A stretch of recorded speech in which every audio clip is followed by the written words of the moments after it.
ನಮಸ್ಕಾರ, ನೀವು ನೋಡ್ತಾ ಇದ್ದೀರಿ ಪ್ರಜಾಧ್ವನಿ ಟಿವಿ. ಕಮಲಕ್ಕಾಗಿ ಕಚ್ಚಾಟ ವಿಶೇಷ ಕಾರ್ಯಕ್ರಮಕ್ಕೆ ಸ್ವಾಗತ. ನಾನು ನಿಮ್ಮ ರಮೇಶ್ ಹಿರೇಜಂಬೂರು.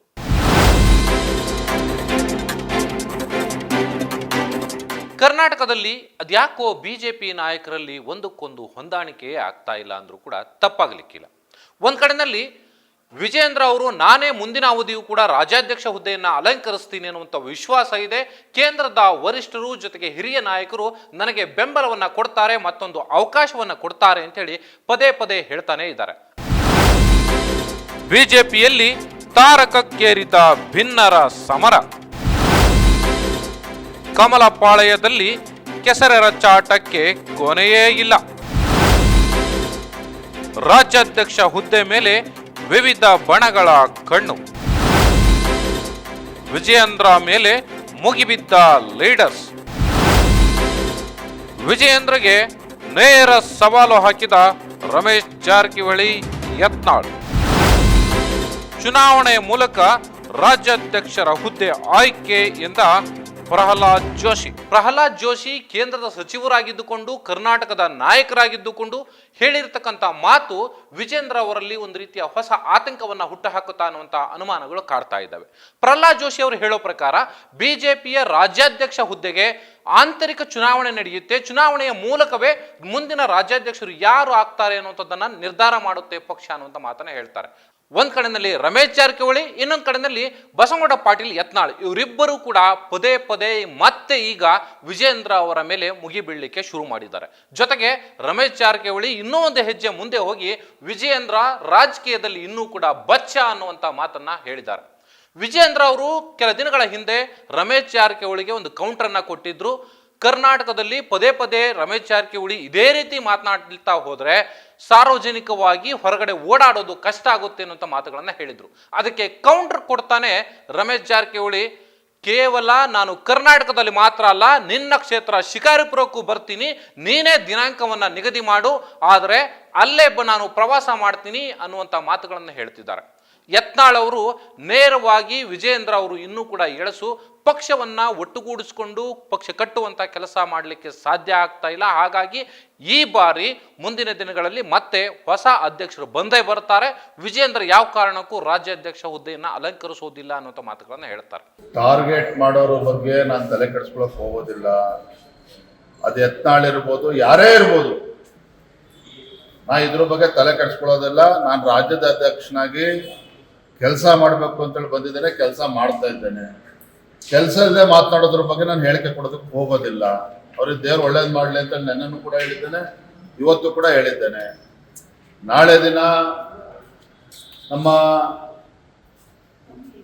ರಾಷ್ಟ್ರೀಯ ಪ್ರಧಾನ ಕಾರ್ಯದರ್ಶಿಗಳು ರಾಧಾ ಮೋಹನ್ ದಾಸ್ ಅಗರ್ವಾಲ್ ಅವರು, ಅದೇ ರೀತಿ ತಮಿಳುನಾಡಿಂದ ಕೊನ್ನೂರು ರಾಧಾಕೃಷ್ಣನ್ ಅವರು, ಅದೇ ರೀತಿ ರಾಜ್ಯದ ಸಹ ಉಸ್ತುವಾರಿಗಳಾಗಿರ್ತಕ್ಕಂಥ ನಮ್ಮ ಸುಧಾಕರ್ ರೆಡ್ಡಿ ಅವರು ನಾಳೆ ದಿನ ಬೆಂಗಳೂರಿಗೆ ಬರ್ತಾ ಇದ್ದಾರೆ.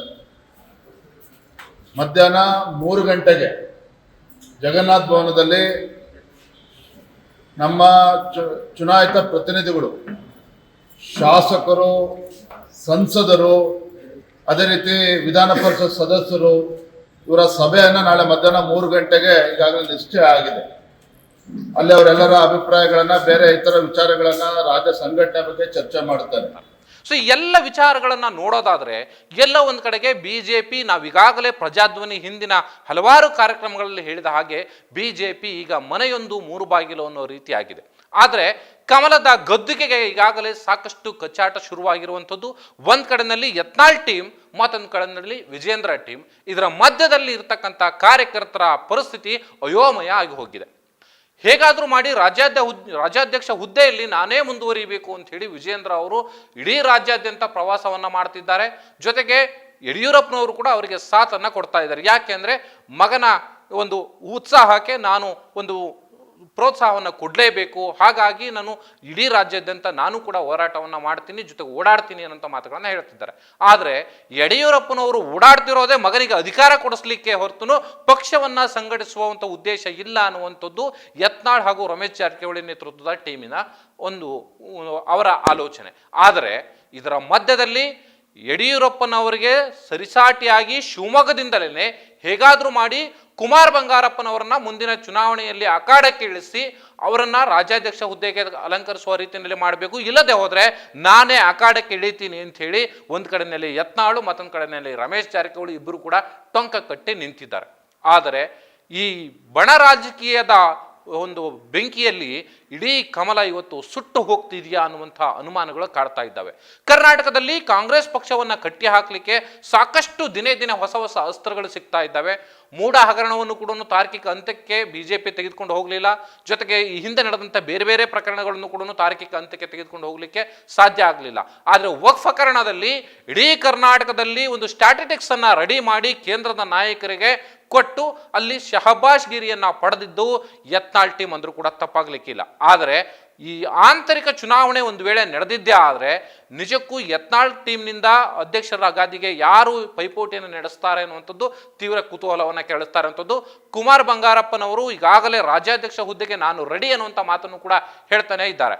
ಆದರೆ ಕುಮಾರ್ ಬಂಗಾರಪ್ಪನವರನ್ನೇ ಇವರು ನಿಜಕ್ಕೂ ಕಣಕ್ಕೆ ಇಳಿಸ್ತಾರಾ ಅಥವಾ ಯತ್ನಾಳ್ ಅವರು ನೇರವಾಗಿ ಅಖಾಡಕ್ಕೆ ಇಳಿತಾರಾ ಕಾದ್ ನೋಡಬೇಕು. ಆದರೆ ವಿಜೇಂದ್ರ ಅವರ ಆತ್ಮವಿಶ್ವಾಸಕ್ಕೆ ಎಲ್ಲೋ ಒಂದು ಕಡೆಗೆ ಹೊಡ್ತಾ ಬೀಳ್ತಾ ಇರುವಂಥದ್ದು ಸತ್ಯ. ಆದರೆ ಯಡಿಯೂರಪ್ಪನವರಿಗೆ ಇಡೀ ಕರ್ನಾಟಕದಲ್ಲಿ ಬಿಜೆಪಿ ಇರತಕ್ಕಂಥ ನಾಯಕರು ಬೆಂಬಲ ಕೊಟ್ಟ ರೀತಿಯಲ್ಲಿ ವಿಜೇಂದ್ರ ಅವರಿಗೆ ಬೆಂಬಲವನ್ನು ಕೊಡ್ತಾ ಇಲ್ಲ ಒಂದು ಕಡೆಯಲ್ಲಿ.